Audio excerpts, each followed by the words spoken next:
अलंकापुरी पुण्यभूमी पवित्र, तिथे नांदतो ज्ञान राजा सुपात्र. तया आठवीचा महापुण्य राशी, नमस्कार माझा सद्गुरु ज्ञानेश्वरासी. नमो अनंताय शुद्धाय कूटस्थाय आत्मने नमः. प्रेमांबुधिविहाराय ज्ञानराजाय ते नमः. माधुर्यरसकल्लोलां शिवशक्तिस्वरूपिणीम् अमृतानुभवार्थाय वंदे ज्ञानेशनंदिनीम्.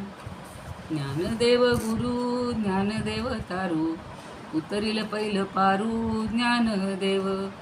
ज्ञानदेव माता ज्ञानदेव पिता, तोडील भव व्यथा ज्ञानदेव. ज्ञानदेव माझे सोय रे धाय रे, जीवलग निर्धारे ज्ञानदेव. सेना म्हणे माझा ज्ञानदेव निदान, दाविली निज खूण ज्ञानदेवे. ज्ञानियांचा राजा गुरु महाराज, म्हणते ज्ञानदेव तू म्हायसे. मज पामरासी काय थोरपण, पायीची वहाण पायी बरी. ब्रह्मादिक जेथे तुम्हा ओळंगणे, इतर तुलने काय पुढे. तुका म्हणे नेणो युक्तीची आखोली, म्हणून ठेविली पायी डोई. म्हणून ठेविली पायी डोई. ज्ञानियांचा राजा गुरु महाराज, म्हणते ज्ञानदेव तू म्हायसे. कलावज्ञ जीवोद्धरार्थावतारम, कलांकांक तेजोधिका मोदिवक्त्रम. कलानीशवादापनोदार्ह दक्षम, समाधिस्थमूर्तिं भजे ज्ञानदेवं. समाधिस्थमूर्तिं भजे ज्ञानदेवम्. अलंकापुरी रम्यसिंहासनस्थं, पदाम्भोज तेजस्फुरद्दिक्प्रदेशं. विधीन्द्रादिदेवैः सदा स्तूयमानं, समाधिस्थमूर्तिं भजे ज्ञानदेवं. समाधिस्थमूर्तिं भजे ज्ञानदेवं. समाधिस्थमूर्तिं भजे ज्ञानदेवं. ज्ञानेश्वर महाराज की जय. पंढरीनाथ भगवान की जय. जय तू श्रीकृष्ण, जय तू ज्ञानेश्वर. सर्व श्रोत्यांच्या हृदयस्थ परमात्म्याला आणि भगवंताला, पंढरीनाथांना, विष्णू महादेवाला सर्वांना वंदन करून आज आपण गंगा स्तोत्राचे पुढचे श्लोक म्हणा कोणीतरी. काल 10 पर्यंत झालेले आहेत, 2 म्हणा.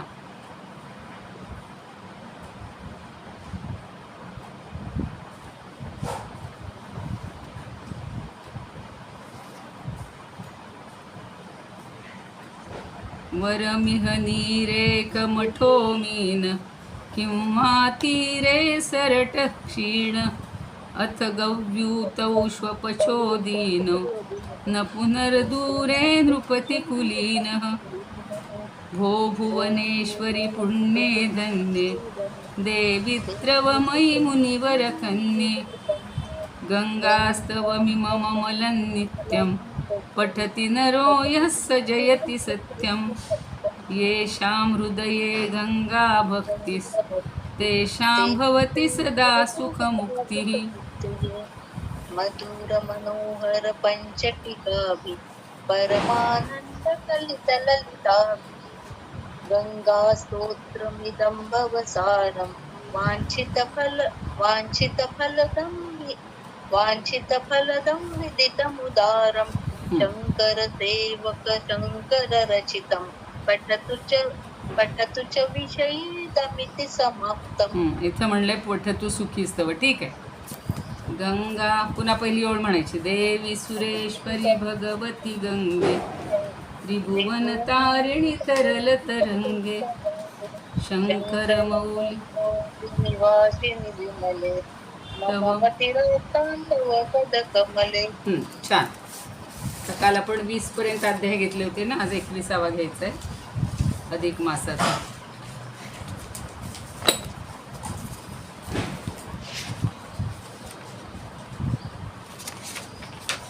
का फक्त कथा थोडक्यात सांगायची आहे, काय तुमचं म्हणणं असेल तसं, नाही तर मग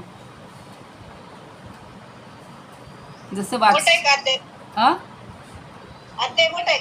नाही नाही मोठे नाही, रोजच्या सारखेच आहे. श्री गणेशाय नमः, श्री सरस्वती असंच बरं आहे ना. श्री सरस्वत्यै नमः, श्री गुरुराजाय नमः, नमो श्रीकृष्णा वासुदेवा, अनंता अच्युता मधुस माधवा, तव नामाचा छंद जडावा, मनास माझी या गोडतो. तव नामाची अविट गोडी, माझ्या जीवाची ठरो आवडी.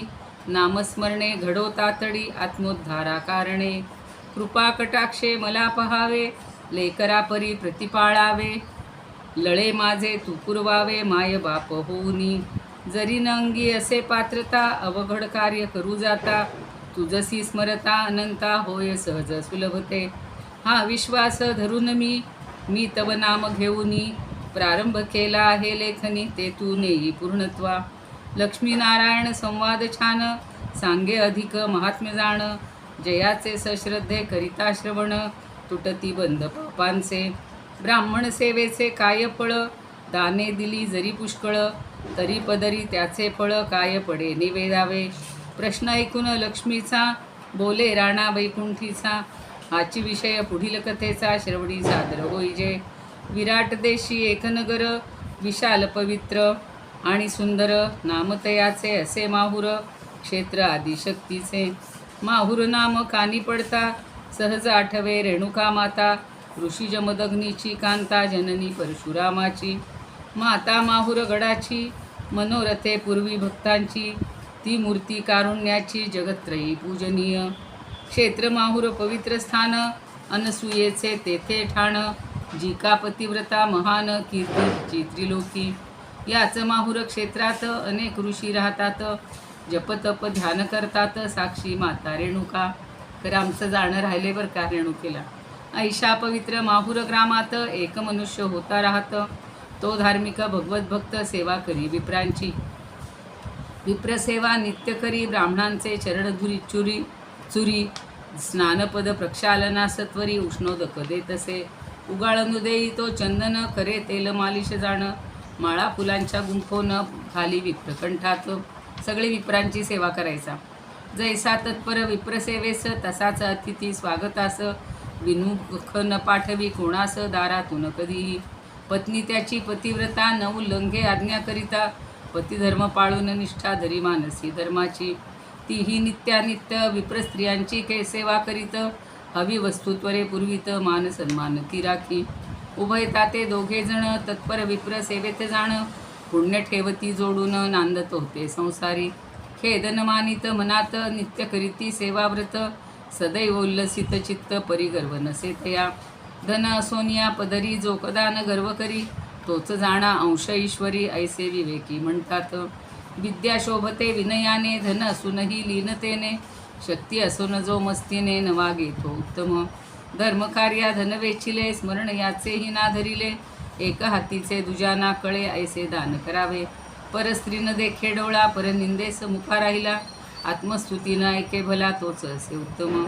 लाभाचा न धरी आनंद, गेले म्हणून कधी न करे खेद. जया अंगीन अष्टमद, तो उत्तमची जाणावा. हे ऐसे सर्व सद्गुण होते त्या उभयता लागून.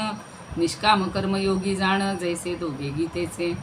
जरी सद्गुणी पुण्य करते, तरी विपरीत घडे एकते. बघा आता सगळं चांगलं करतायत, पण एकदम त्याला कुष्ठ भरतं. कुष्ठ भरले त्या पुरुषा, ते सर्व अंगास दुर्दैवे. कुरूप त्याचा देह झाला, दुर्गंधी येई अंगाला. तो म्हणे हा दारुणाला, भोग काय वाट्यास. आता कैसी विप्रसेवा, हातून माझ्या घडे माधवा. अंतरलोमिया भागी जीवा, मरण द्यावे हेची बरे. नकळे कुणा पापाचा भोग, लागला देह असाध्य रोग. मनी नित्य करी उद्वेग, मरण मागे पुन्हा पुन्हा. तव पत्नी तयाची सुजाण, पत्नी खूप चांगली आहे, ती त्याला सल्ला देते. काय बोले तया लागून, तुम्ही शोक खेद सारून. करा विवेक विचार, देहभोग सोसावया, पुण्य पदरी जोडावया. आठवा मनी केशवराया, नाम जपा दिनरात. रात्रंदिवस केशवाची आठवण करा, नाम जप करा. आता येईल मलमास, तरी जावे गंगा स्नानास. प्रपंची होऊनी उदास, परमार्थ तो साधावा. धन्य धन्य ती कामिनी, उपदेश देई पती लागोनी. तुम्ही सत्कर्म ती करोनी, सार्थक करा जन्माचे. साधून घेई जे स्वहित, गुंतो नये प्रपंचात. सुखे लाविजे ते चित्त, आत्मोद्धरा कारणे. ध्यान धरावे ईश्वराचे, नाम स्मरावे नित्य वाचे. भोगण्या भोग प्रारब्धाचे, देई सामर्थ्य भगवंत. ती खरीच पतिव्रता, नाती जशा इतर कांता. रडती ज्या संपत्ती करता, निवर्तता तो पती. स्वार्थाकरिता दुःख नसावे, स्वार्थाकरिता रडे नसावे. स्वार्थाकरिता जिणे नसावे, असावे ते निस्वार्थी. साधावया स्वकल्याण, वेचावे ते नित्यधन. नामस्मरण भजन पूजन, स्नानदान करावे. सार्थक साधावे जन्माचे, भय मिटवावे मृत्यूचे. आठवावे नाम श्रीहरीचे, जेणे घडे सार्थकता. चतुर शहाणे आणि कज्ञानी, ते जाणती चक्रपाणी वाचुनी. अंती सोडविना कोणी, आता एकची भगवंत. जरी द्रव्य नाही गाठीस, तरी कष्ट होनी देहास. तो देव एक जोड प्यास, नामस्मरण करावे.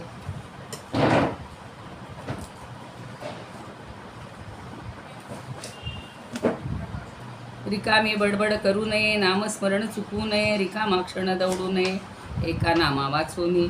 घडी घडी ते आयुष्य, घटिका पळे सरत जाय. गेली वेळ परत नये, सावधान होई बा. हा बोध धरुनी मनात, पत्नी सांगे पतिव्रत. साधावया जन्महेत, करा परमार्थ तातडी. निमित्त मल मासाचे करून, जावे करण्या तीर्थाटन. ते मनास समाधान, प्राप्त होईल तुम्हा ते. ऐसी ऐकोनी पत्नीची वाणी, सावध झाला तोची मनी. म्हणे करेची जाऊ तीर्थाटनी, सार्थकी देह लावूया. ना तरीही अशीच काया, झिजून जाईल क्षया. तया परीस देव कार्या, झिजे तरी चांगले. पत्नी बोधानुसार, आता करावा आचार. हाची तेणे केला निर्धार, आणि कामास लागला. धन जे होते गोळा केले, ते 4 भागी विभागले. विचार विवेक करून वाटले, व्यवस्थित सर्वांना. आधी धनच दान केले. एक भाग दिला कांतेला, दुसरा भाग पुत्राला. एक स्वतःकडे ठेवला, तीर्थयात्रे कारणे. ऐसी धनाची वाटणी करूनी, निघाला तो जणी. विप्रमेळा संगत पाहुनी, तीर्थाटना सत्वरी. थोडा थोडा प्रवास करीत, मेळा आला पवित्र क्षेत्रात.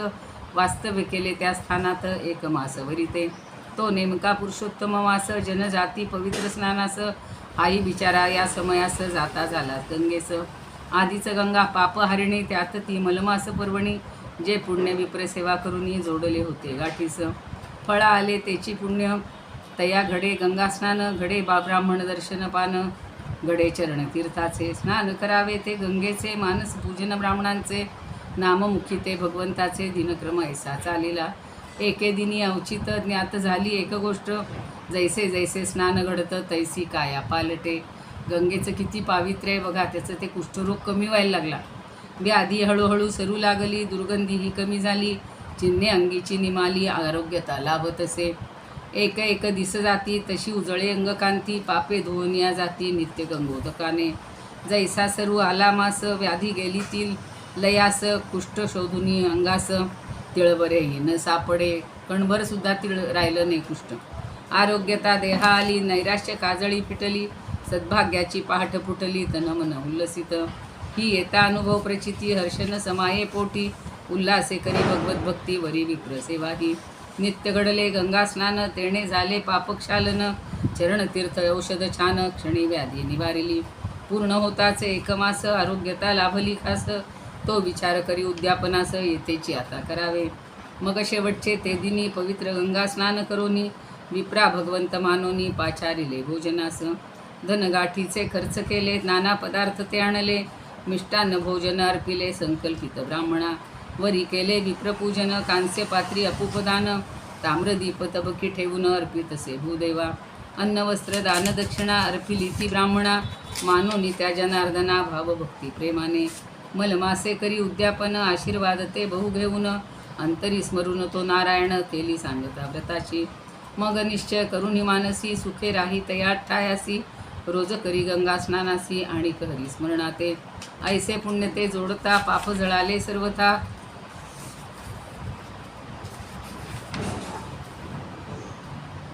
वरी परमानंद चित्ता लाभता झाला तयास, झाडा झाला समूळ पापाचा, रोग निमाला तो अंगीचा, मार्ग लाभला परमार्थाचा, पुण्यतीर्थ स्नानाचे. काही काळ ऐसाच लोटला, दिसा दिसाने देह थकला, नेत्र लागले पैल तिराला, आतुर हरी भेटीस. घडी शेवटची जेव्हा आली, विमान आले तेव्हा खाली. आता त्याची शेवटची घडी आलेली आहे. देवदूतांनी तयासी दिली जागा दिव्य विमानी. उद्धार झाला क्षणात, नेणे आले विष्णुदूत, बैसवोनी तया विमानात, घेऊन गेले वैकुंठी. ही किमया गंगा स्नानाची, ही पुण्याई मलमासाची, ही जादू भगवत नामाची, आली तया अनुभवा. कोटी पापांचा क्षय झाला, काय कष्टविली यात्रेला, विप्र घातले भोजनाला, दिली दान दक्षिणा. ते पूर्ण फळास आले, द्वार मोक्षाचे उघडले, भगवत कृपा दान लाभले, एक सामान्य सेवका. हा आहे अधिकाचा महिमा, उत्तम मास पुरुषोत्तमा, आचरा दान धर्म उत्तमा, फलप्राप्ती उत्तम. आधी द्यावे मगची घ्यावे, कष्टावे सुख पावावे, जैसे पेरावे तैसे उगवावे, हाची न्याय देवा घरी. जरी द्रव्य आधी ते द्यावे, व्याजासहित परत घ्यावे, तैसे आधी लागे करावे, मग पावे मोक्ष सुख. कराल तसं भराल म्हणतात. तसं जसं कर्म करू, चांगलं करू, देवासाठी करू, तर ते नेहमी फळाला येतं. म्हणून विनवणी श्रोतृजना, ही संधी न येई पुन्हा पुन्हा, तरी ती साधून तुम्ही सुजाणा, स्वहिता ते साधावे. इति श्री अधिक मास महात्म्य ग्रंथ पद्मपुराणीचा संमत गोविंद तनय विरचित 21तमोऽध्याय गोडहा. इति अधिक मास महात्म्य 21तमोऽध्याय समाप्त. आता पुन्हा दुसऱ्या एका द्विज शर्माची गोष्ट आहे. आता पुढची बघूया. 22वा होते 10 मिनिटात तसं. श्री गणेशाय नमः, श्री सरस्वत्यै नमः, श्री गुरुदेवाय नमः. नमो नमो सदाशिवा. कैलास नगरी चारावा, तुझे गुण वैभव करा, गुणवर्णन वैभवा. कैसे वर्णू शब्दानी नाव तुझे भोलेनाथ, तू भक्तांचा मायतात, क्षणी तू सांभाळत अससी निज भक्तांना. गौरीकांता गौरी रमणा, भक्त वत्सला कैलास राणा, सुरवर्गाती स्तुती कवना, तुझ्या नित्य सानंदे. तुझा पुत्र गजानन करी विघ्नांचे हरण, सुख सौख्या करी उधळण, भक्त जीवनी सर्वदा. तुझा पुत्र कार्तिक मासी स्वामी, विद्वान आणि पराक्रमी, नंदी तुझ्या चरणी नमी, शिवदूता संगती. तुवा होन कृपावंत, आशिष द्यावा मज प्रत, गणेश देव बुद्धी सामर्थ्य ये कार्यपूर्तीस. पार्वती माता माय माऊली, करो मजवरी कृपा सावली, अधिक मास ही पोथी भली, हो सान सुंदर. पद्मपुराणीच्या कथा सर्व, अधिकाचे महात्म्य अपूर्व, वर्णन करीती साध्यंत सर्व, पूजा फळश्रुती ते. लक्ष्मी विष्णू संवादातून पुढे पुढे हे चाले कथन, जयाचे श्रवणे पापमोचन होत असे घडोघडी. लक्ष्मी म्हणे महाविष्णूसी, स्नान महिमा कळे मजसी, आता सांगे दानधर्मासी, फलित काय ये मासा. मासा म्हणजे या महिन्यात काय फलित मिळेल दानधर्म केल्याचं. तव म्हणती श्री भगवान, सागर कन्ये देई ध्यान.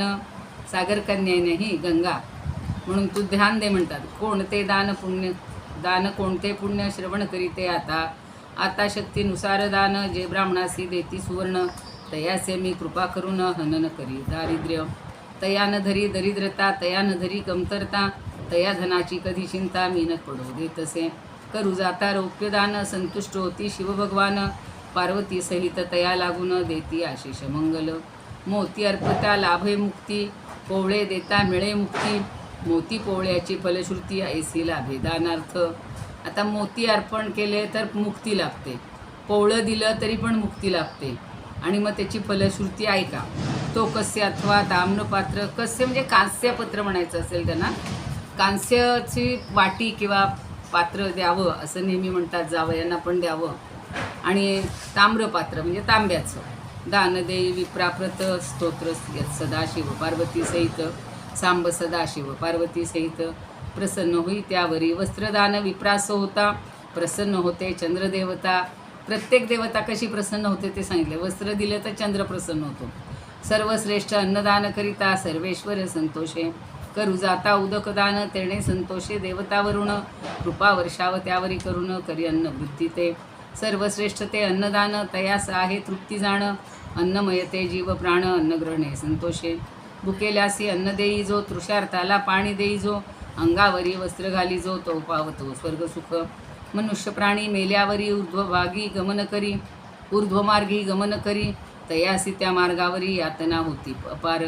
सुलभ व्हावया तेची गमन, वाचा म्हणती गरुड पुराण, तेणे आत्म्याचे उद्धरण होय ये मार्गात.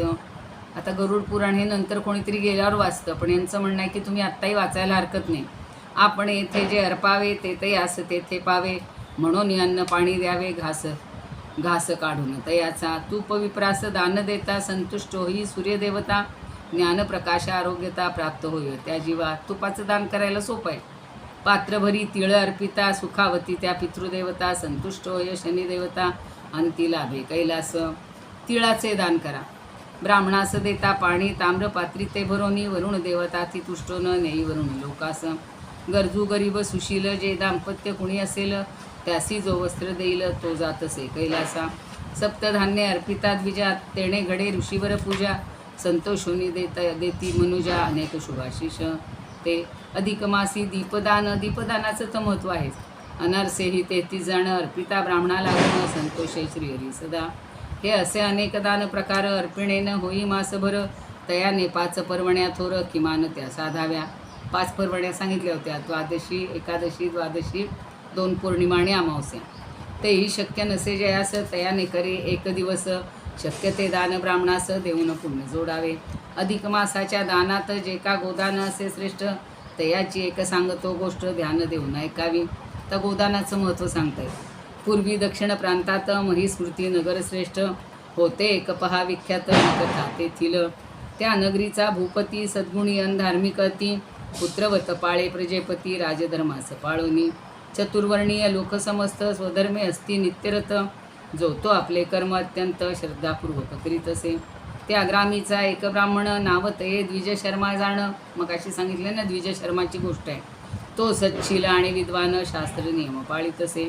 कांतातयाची भामिनी धार्मिक सश्रद्ध सद्गुणी, जी पत्नी धर्म आपुला पाळोनी करी पती सेवेस. पती पत्नी दोघे जण जरी सुखे वर्तिती जाण, तरी पोटी नसे त्या संतान, निपुत्रिकाचे दुःख अति. काहीतरी कमतरता प्रत्येकाच्या आयुष्यात असते, तर निपुत्रिकत्व म्हणजे ते दुःख आहेच. ती म्हणे नित्यदेवास कान उजवे माझी कुस, निपुत्रिक का ठेवलेस अपराध तरी तो काय. आता फार छान आहे ही कथा. केशवा माधवा नारायणा येवो तुझसी माझी करुणा, तू पूर्वोनी मनोकामना वंश पुढे वाढवी. तो एके दिनी दुपारी विप्रपुत्र एकदारी, येऊन म्हणे हा द्या भाकरी क्षुदे कासा विसमी. एक विप्राचा पुत्र येतोय, पोटी उठला क्षुधानल, अन्ना होती त्यात घाल, तेणे समाधान पावेल जीव माझा विप्रवरा. द्विजशर्मा पाहेदारात उभा एक विप्रक्षुधित, तो पुढे होऊन त्याते म्हणत येई सत्वर भोजना. क्षुधिता बसविले आसनी, नारायण ऐसे मानुनी, भाजी भाकरी वर्ण भातानी भरले पात्र ठेविजे. म्हणे अतिथी देवा आता करी भोजन रे निवांता, जेणे तृप्ती होईल चित्ता क्षुधानल शांतेल. अन्नोदक त्या देऊन तोषिविला तेणे ब्राह्मण, वरी तांबूलही समर्पून कुशलक्षेम विचारी. तू कोटीचा अससी कोण, माता पिता बंधू कोण, काय निमित्त आलास करून तू इथे ग्रामात. तव विप्रपुत्र कळवळोन म्हणे मी एकटा जाण, माता पिता मजन कोण बंधू भगिनी कांताही. म्हणजे तो एकटाच होता. बालपणीचं माता पिता गेले स्वर्गात मजे एकटा, मी तीर्थयात्रा करिता येतो झालो ये ग्रामी. मी सर्वस्वी निराधार, दारोदारी फिरणार, कोण मला दे आधार, मी तो अभागी असे. ऐकून ते करुणावचन द्विजशर्माचे द्रवले मन, म्हणे ना पोटी नाही संतान, कान यासीच सांभाळू. तो म्हणे रे विप्रबाळा पाणी आणू नको डोळा, सुखे राही माझे घराला, सांभाळ तुझा करीन मी. तो आता येथेच राहावे, तू आता येथेच राहावे, काय नावे पाचारावे, ते मज आता निवेदावे तुझी विप्रकुमार. आता तुला कुठल्या नावाने हाक मारू. तव तो पाया लागून म्हणे नाव माझे नारायण. बघा नारायणच. मनोभावे सेवा करीन गृही तुमच्या राहुनी. तयास घेतले ठेवून नाव त्याचे नारायण. द्विजशर्मा पत्नी जाण आनंदली मानसी. तो ब्राह्मण पुत्र पवित्र पडे ती कामे चित्रविचित्र, करोनी झिजवी सुखे गात्र, सेवास धर्म पाळोनी. ऐसा लोटला अधिक काळ तोच घडे एक नवल, विप्र स्त्रियेस लागे चाहुल आपण माता होणार. आता हा तर घेतला दत्तक म्हणा किंवा प्रेमानं त्या स्वीकार केला. ती वार्ता कानी पडता हर्षो होई द्विजशर्मा चित्ता. तो म्हणे नारायण गृहा येता हे अपूर्व घडले. विप्रवनिता आनंदित झाली मनोमनी बहुत, पूर्ण दिवस भरता प्रसूत झाली पुत्र लाभला. निजपुत्र पाहता नयनी आनंद समाय उभया मनी, ते म्हणती नारायण पायगुणी भाग्य आमचे उजळले. पुत्र नामकरण सोहळा म्हणे आता करू भला, नारायण सांभाळ घराला मी जातसे परगावा. जनन सोहळा साहित्य आणावयास विप्रजात, नारायण बसे दारात राखीत तयाज घरतयाचे. 5वे दिवशी सटवाईचे पूजन केले बाळाचे, भाग्य वाचना बाळाचे आली रात्री सटवाई. नारायण बसलेला दारात तोच स्त्री एक आकृती येत, आणि जणी जाऊन परत निगती झाली सत्वर. तव तिचा पदर धरून नारायण पुसे तिज लागून. आपल्याकडे म्हणतात ना 5व्या दिवशी सटवाई येते. तू बाळाचे भाग्य वाचून चाललीस नामाघारा, तरी कृपावंत होऊन सांगे बाळाची भविष्यवाणी, अन्यथा तुझे येथून नाही जाऊ देणार मी. ती म्हणे मी अक्षिणी देवी, माझे नाव असे सटवी, आम्ही बाळभाग्य निरखावी हे तर ब्रह्मलिखित. मग काय पाहिली भाग्यरेख, ते मजसी सांगे सुरेख, करी भाग्याचे कौतुक काय भाग्य बाळाचे. ती म्हणे बाळ दुर्दैवी, धनधान्य नाही याचे दैवी, तो ताक विकून वरवी करेल आपले गुजराण. त्याला गरिबीच येणार आहे, ताक विकून जे गुजराण करेल. इतुके सांगून भाकीत सटवाई ती निघून जात. नारायण झाला चिंताग्रस्त, काय म्हणावे दुर्दैव. द्विज शर्मा तो असून पवित्र, असा निपजावा त्याचा पुत्र. हे कसले भाग्य विचित्र, काय म्हणावे या भोगा. नारायणाने ही सर्व गोष्ट बंदिस्त ठेवली ओठात. द्विज शर्मा आला परत करी आनंद सोहळा. 12व्या दिवशी केले बारसे, नाम ठेवले छान असे, लळा चित्ता लागत असे, बाळ वाढता हळूहळू. 5 वर्षाचा पुत्र झाला, तोच पुन्हा गर्भ राहिला. कन्या झाली ये वेळास आनंद झाला घरात. सगळे आनंदी असता घरात, नारायण कष्टी आपल्या मनात, म्हणे या कन्येच्या भाग्यात तरी काय असावे. आता त्याला कळली ना पहिल्या मुलाची काय कहाणी ती. 5व्या दिवशी 5वी पूजन करती आली सटवाई जाण, करा या भविष्यवाचन त्या कन्येचे भाग्य ते. नारायणे वाट अडवून तिलाही केला तोच प्रश्न, काय कन्येचे भविष्य जाण ते तू मज सांगावे. तव ती झाली काय बोलती, हिला न लाभे कुणाची संगती, विवाहही न होता होय तिचा ती अंगीकारील वेश्यावृत्ती. आता ही तर वाईटच मार्गाला. का नीती ऐकता वाणी विचित्र, व्यथित झाले नारायण चित्त, कैसा केला हा दैवघात, काय म्हणावे प्रारब्ध. असे होणार ते होणार, प्रारब्ध ना चुकणार, ऐसा मनी विवेक विचार करून उगा राहिला. भविष्यातले हलाहल त्याने दाऊनी ठेवले, दाबून ठेवले, कुणापुढे त्याने उकल केले ना भविष्य ते. ऐसेच काही दिवस सरले, 7 वर्षाचे बाळ झाले, मुंज कर्म त्याचे केले, कन्या 5 वर्षाची. द्विज शर्मा आणि भामिनी अपार पुत्र होय मनी, पुत्र कन्या दोघास पाहुनी होती मनी हर्षित. तया उभयता पाहून सुखी, नारायण तो होई दुःखी, म्हणे अज्ञानातच सुखी कैसे राहती जीव हे. परिसत्य निवेदन करून त्यांना दुःखी करून, काय लाभेल समाधान म्हणून राही मुखाचं. तोच अचानक एके दिनी काळा नेडाव साधुनी, द्विज शर्मास नेले ओढुनी, कांता करी सहगमन. दोघंही गेलेले आहेत, तो जातो ती सहगमन करते. नारायण अतिदुःखी झाला, पोरांनीही काढला गळा, माये पित्याचा वियोग पडला एके काळीस दारुण. नारायणाने सावरून उत्तर कार्य त्यांचे करून, कर्तव्य आपले पूर्ण करून मोठेपण सांभाळिले. ज्याची ज्याची कर्म कहाणी पुरेन कोणी कुणा जीवनी, ऐसा विचार करून मनी नारायण काय करी. मुले घालून गाव ओट्यात तो निघाला यात्रेप्रत. म्हणजे गावाच्या ओट्यात ही मुलं दिली आणि हा यात्रेला निघाला. देवावरी भार घालीत कठोर मन करून या. निघून नारायण गेल्यावरी एकच धेनू होती घरी, तिची सेवा तो पुत्र करी उदर भरणा कारणी.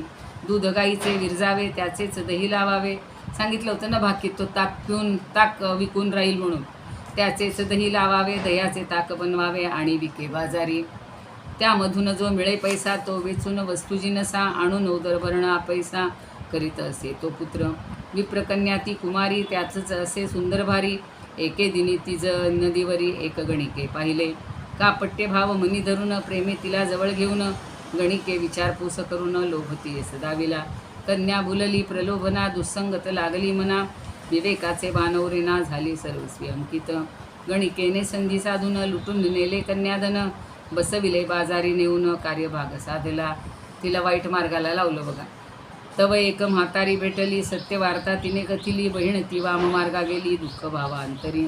तेणे शोक केला दारुण, माये बाप गेले मरून, बहीण पाठची गेली म्हणून अतिदुःखी मानसी. प्रारब्ध असे अतिबळकट, ते नाही कुणास चुकत, भोगणे लागे जे नशिबात, असे लिहिले त्या जाते त्या. इति अधिकमास महात्म्य ग्रंथ पद्मपुराणीचा संमत गोविंदतनय विरचित द्वाविंशत तमोध्याय गोडः इति अधिकमास महात्म्य द्वाविंशतितमोध्याय समाप्ता. म्हणजे गाईवर गुजराण कशा आईवडिलांची अवस्था, पण एवढंच की ते चांगले होते आणि म्हणून निदान पुत्र संपत्ती झालेली आहे असं सगळं सांगितलं. आता विष्णू सहस्रनाम बघा. कालचे म्हणा श्लोक.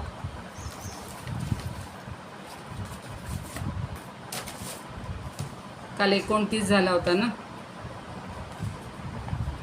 पटकन म्हणा, वेळ नका घालू.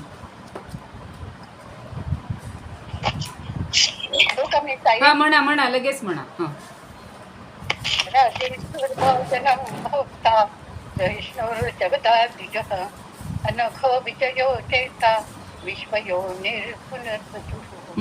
छान.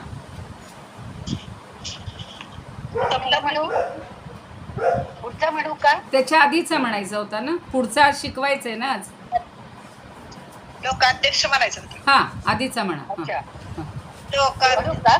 म्हणा म्हणा संगीता ते. हा लोकाध्यक्ष अध्यक्ष धर्माध्यक्ष कृताकृतः चतुरात्मा चतुर्दंष्ट चतुर्भुजः. छान, चांगलं म्हणलं. चल आता पुढचा घेऊया. 28 29 झाले, आज आता 30वा घेऊया. सोपे आहेत बघा सगळे. माझ्या मागून म्हणा सगळ्यांनी. 30वा श्लोक. उपेंद्रो वामन प्रांशुर रमोघ शुचिरूर्जितः. उपेंद्रो वामन प्रांशु रमोघ शुचिरूर्जितः.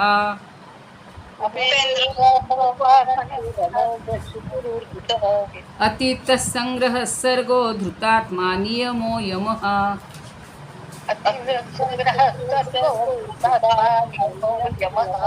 आता तसे याच्यात काही फारसे संधी नाही आहेत. फक्त शुचीही आणि ऊर्जितः इथे फक्त विसर्गाचा र झालेला आहे. आता बाकी स्वतंत्र आहेत. पण उपेंद्रो म्हणजे मूळ शब्द आहे उपेंद्र. वामनः जसं आहे तसं. प्रांशुः आणि अमोघ तिथे पण 2 शब्द आहेत. प्रांशुः हा वेगळा आहे विसर्ग, आणि विसर्गाचा र झाला म्हणून तिथे अ शब्द उच्चारायचा सुटे शब्द पाहण्यासाठी बरं का. म्हणताना आपण असंच म्हणलेलं जास्त चांगलं आहे. उपेंद्रो वामन प्रांशु रमोघ शुचिरूर्जितः. अतींद्र संग्रह सर्गो धृतात्मा नियमो यमः. आता बघा उपेंद्र, उप म्हणजे जवळचा, अर्थात इंद्राच्या जवळचा, म्हणजेच इंद्राचा लहान भाऊ, धाकटा भाऊ. म्हणजे वामन अवतारात जो अदितीचा कनिष्ठ पुत्र झालेला आहे तो उपेंद्र किंवा वामन, इंद्राचा धाकटा भाऊ. आता वामन, पुन्हा वामन शब्द वापरलेलाच आहे त्यांनी. म्हणजे बळीराजाच्या यज्ञात वामन रूपात दान मागण्यासाठी आल्यामुळं त्याला वामन, कारण त्याचा अवतार म्हणजे त्याचं जे रूप होतं ते बटू रूप होतं, बुटका असा होता, वामनाच्या रूपात आलेला होता, लहान होता, आणि म्हणून दोन्ही नावं ही जवळची आहेत बघा, उपेंद्र आणि वामन. पुन्हा प्रांशुः.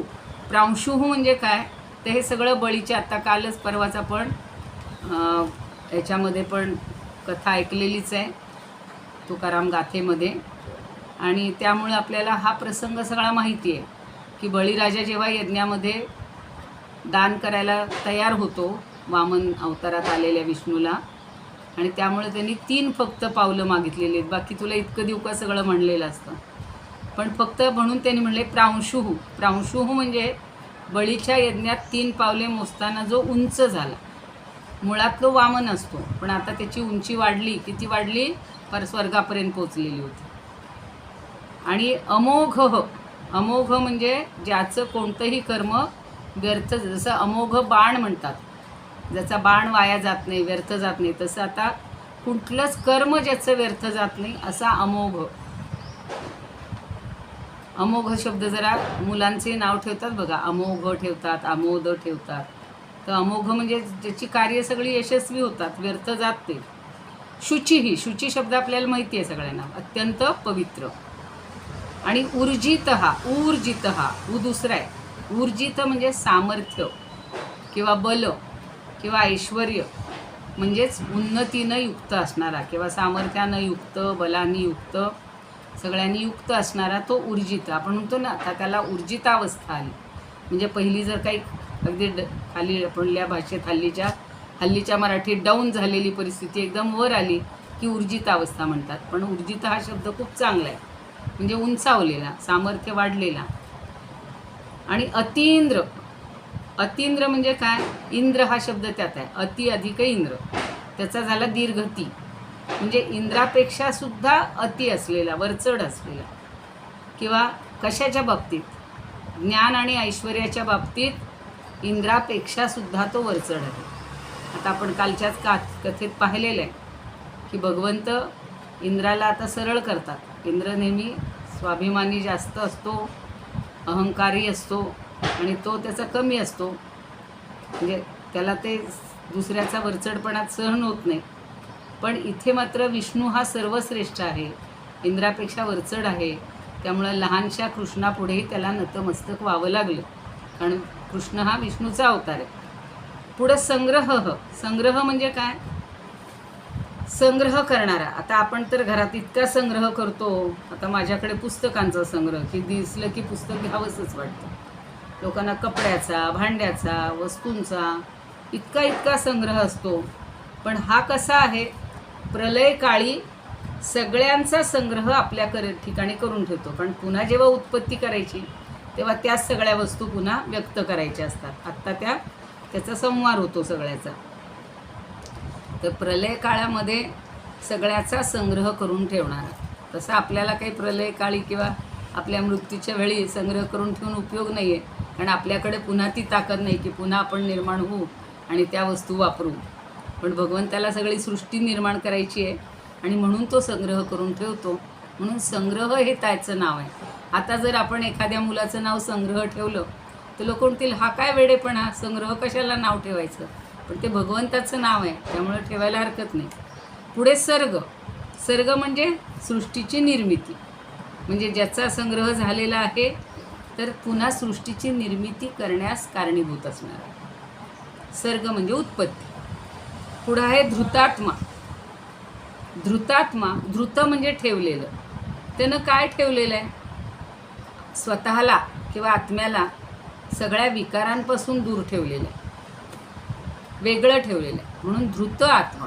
जसं आपण एखादी गोष्ट जपून ठेवतो, जी दुसऱ्यांनी पाहू नये किंवा जी अगदी आपली मौल्यवान म्हणून आपल्या दृष्टीनं असते. मग एखादं कोणाला मिळालेलं मेडल असेल, एखादा मिळालेला पुरस्कार असेल, किंवा एखादं कुणी बक्षीस म्हणून दिलेलं असेल, किंवा देवप्रसन्न होऊन आपल्याला काही कोणाला मिळालं असेल, तर त्या गोष्टी अगदी आपण गुप्त ठेवतो. तसं यानं स्वतःला काय ठेवले दूर? तर षड्विकारांपासून दूर ठेवलेलं आहे, म्हणून तो धृतात्मा आहे. आणि नियम. पुन्हा नियम. सगळे बघा शब्द सगळे आता इथे यौगिक शब्द आलेले आहेत. नियम. नियम म्हणजे स्वतःवर नियंत्रण. नियम हे स्वतःसाठी असतात. जसं आता अधिकामध्ये आपण सगळे नियम पाहिले, स्नानाचा नियम, दानाचा नियम, किंवा ज्या ज्या चांगल्या गोष्टी करायच्यात, भगवंताचं नामस्मरण, या सगळ्या गोष्टी स्वतःसाठी आहेत.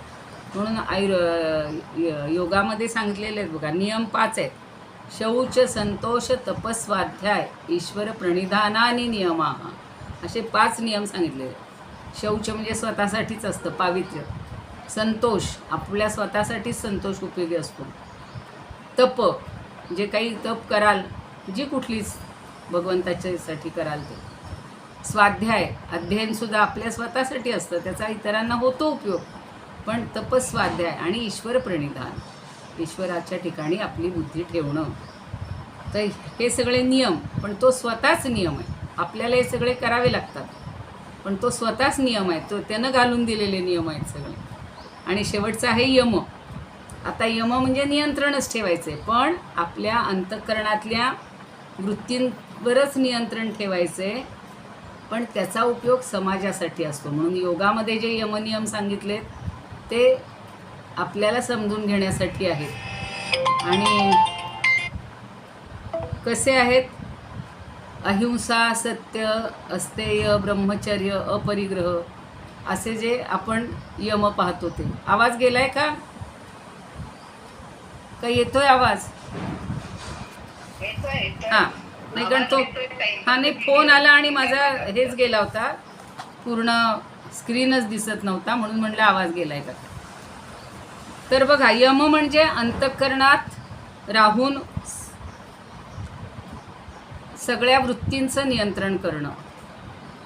आता आपल्या मनामध्ये असंख्य वृत्ती निर्माण होत असतात, पण त्यातले त्यात सगळ्या ज्या म्हणजे अहिंसा, सत्य, अस्तेय, ब्रह्मचर्य आणि अपरिग्रह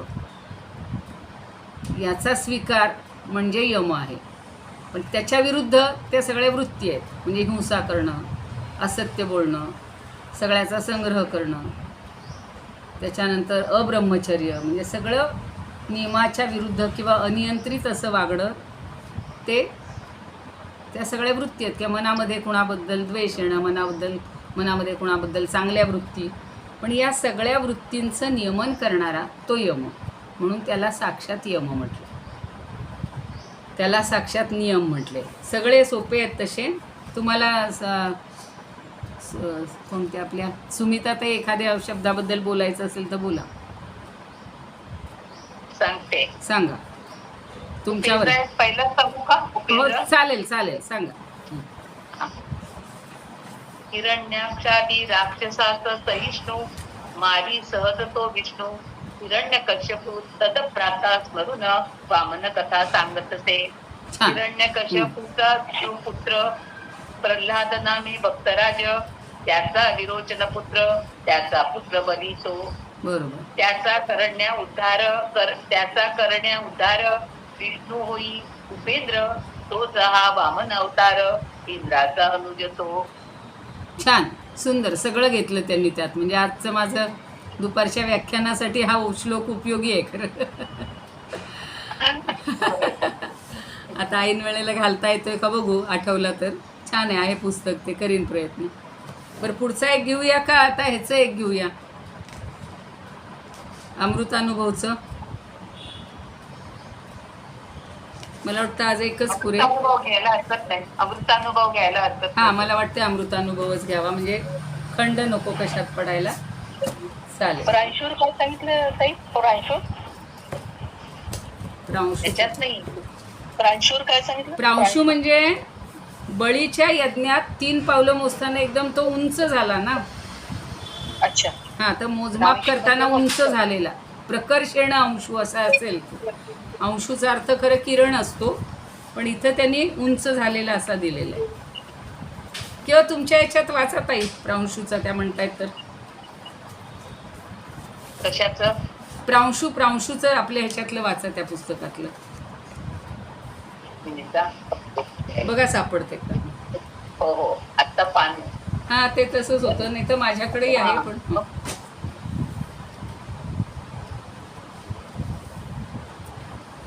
पान बदललं की. हो ना, खुणा तर मला इतके ठेवावे लागतात सगळीकडे. बघू का? हो बघा, मी बघते तोपर्यंत. फक्त म्हणाला प्रांशवे ना. प्रांशू त्यांना हवंय. प्रांशवे. हा, प्रांशवे नमः. बरोबर. हा, हो, वाचते. वामन होता लहान परंतु झाला महान करता झाला त्रिविक्रम. बली यज्ञात प्रथम पादे भूमी आक्रमी द्वितीय नवक्रमी तृतीय पाद विक्रमी बली मस्तकी ठेवी तो. प्रांशू म्हणजे उन्नत, जो न मागे गगनात त्यांच्या उंचीचे माप कोण घेऊ शकेल. पाणी हातावर पडता त्याची उच्चता पाहता चंद्र सूर्य त्याचे तत्वता छातीवरील लोळती. मग आकाश जेव्हा आक्रमी तेव्हा दिसती ते नाभीस्तरी एवढी उच्चता धरी वामन तेव्हा तो. आणि जेव्हा स्वर्ग ही क्रमी तेव्हा ते गुडघ्याखाली दिसती ती उच्चता किती वर्णू न शके कोणी. छान दिले, खूप सुंदर. उंच झाला, केवढा उंच झाला. हो ना, केवढा की त्याला जागाच नाही उंच व्हायला सुद्धा. स्वर्गही उल्लंघून जायला लागलाय आणि गुडघ्याखाली दिसती उच्चता किती, म्हणजे त्याचे किती उंच असतील ते पाय. आता खूपच छान दे, म्हणजे उन्नत किंवा उंच एवढा लक्षात ठेवायचा प्रांशू. एरवी हा लक्षात शब्द तसा आपल्याला जास्त वापरात नसतो, कारण अंशू म्हणजे किरण असा आहे. आणि प्रकर्षण अंशू म्हणजे जसे सूर्याचे किरणही मोठेच्या मोठे लांब होतात ना, किती लांबपर्यंत पोचतात, त्याच्यावरनं त्यांनी तो प्रकर्षण अंशू म्हणून प्रांशू घेतला असेल. आता काल आपले 24 झाले होते, 25वा घ्यायचा होता नाही का? 24 झालंय, 25वा घ्यायचा आहे, बरोबर आहे ना? वांजेचे किर झाला होता, 25वा घेते मी आता डायरेक्ट. इंद्रधनुष्यासी ते कवड धनवईन घाली जेते, ते दिसे तैसे होते साच करी.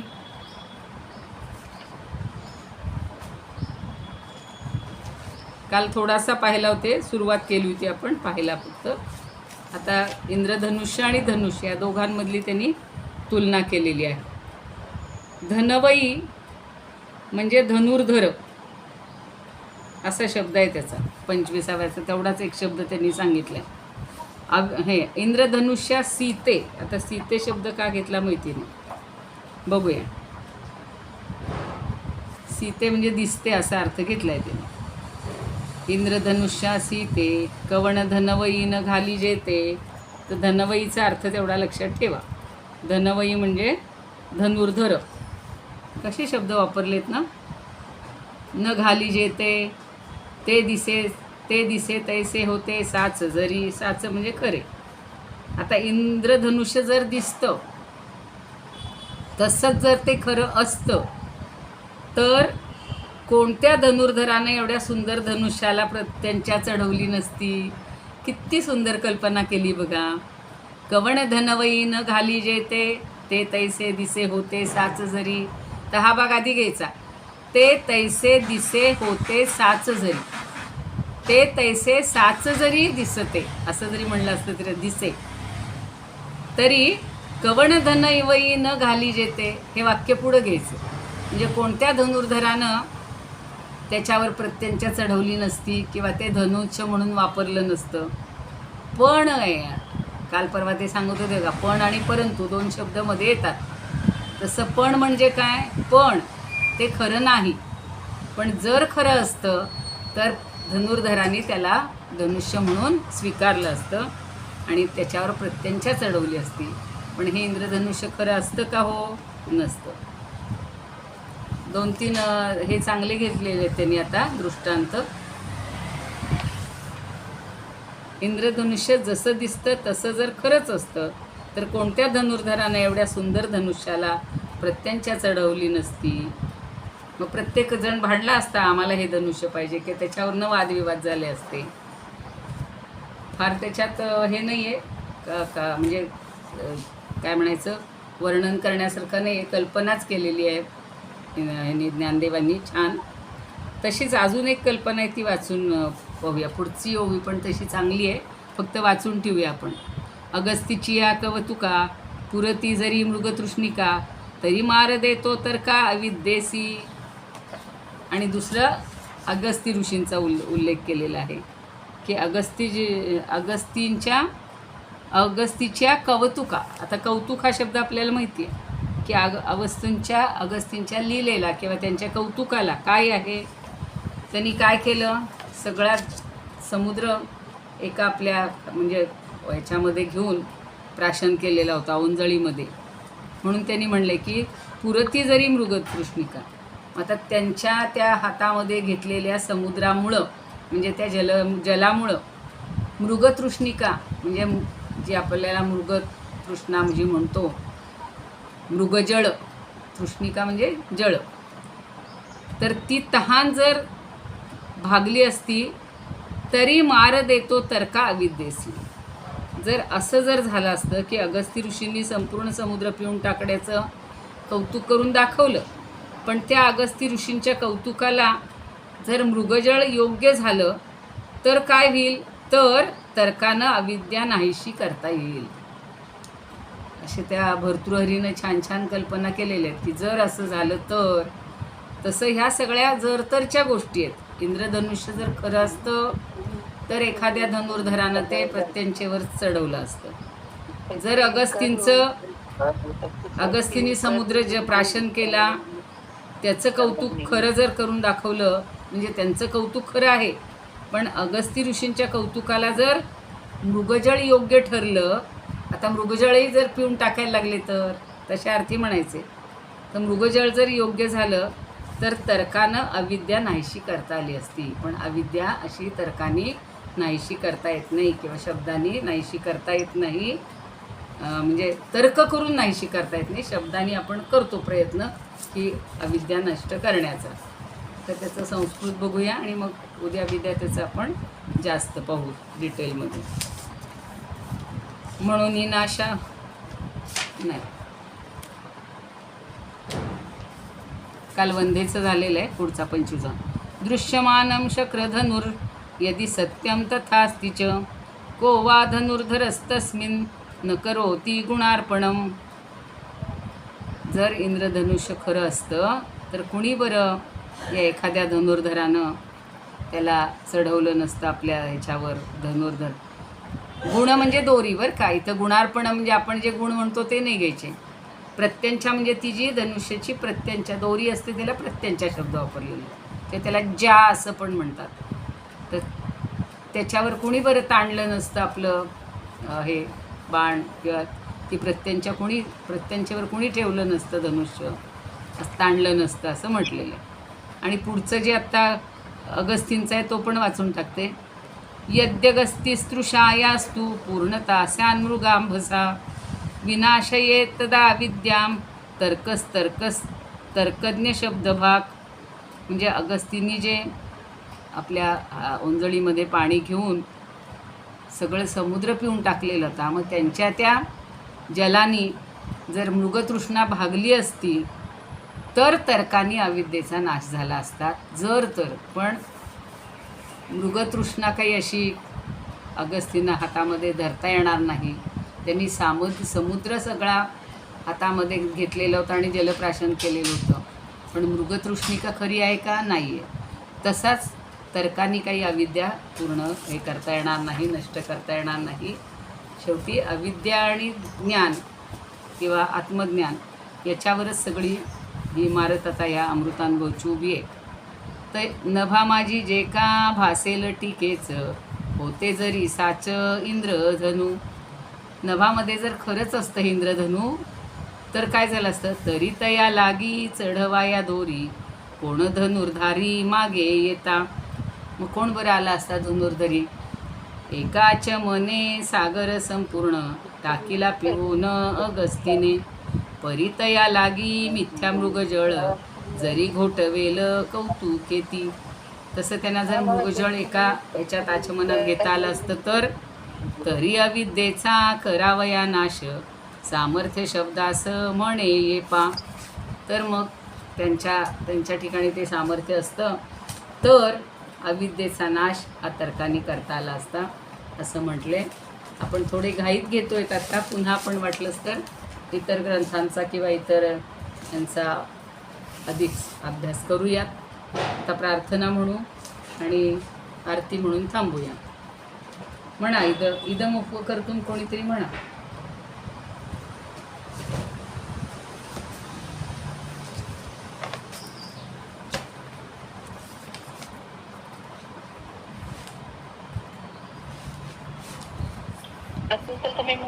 म्हणा म्हणा म्हणा जय श्रीताई.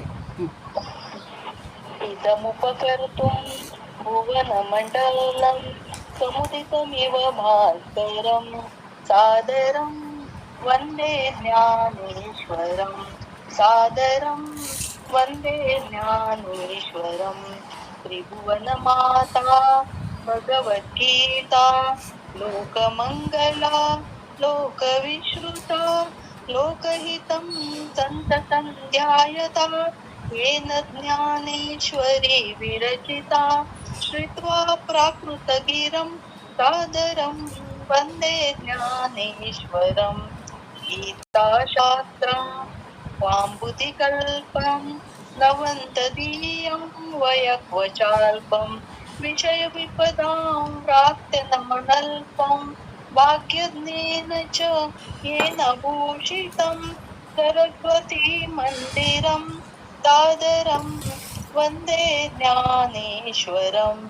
यत्र शारदा कृपाप्रसादः यस्य श्रवणात् परमानन्दः निहितो यत्रामृतनिःस्यन्दः काव्यतत्त्वयोः कृतवन्तं तत् रसायनं मधुरं सादरं वन्दे ज्ञानेश्वरं सादरं वन्दे ज्ञानेश्वरम्.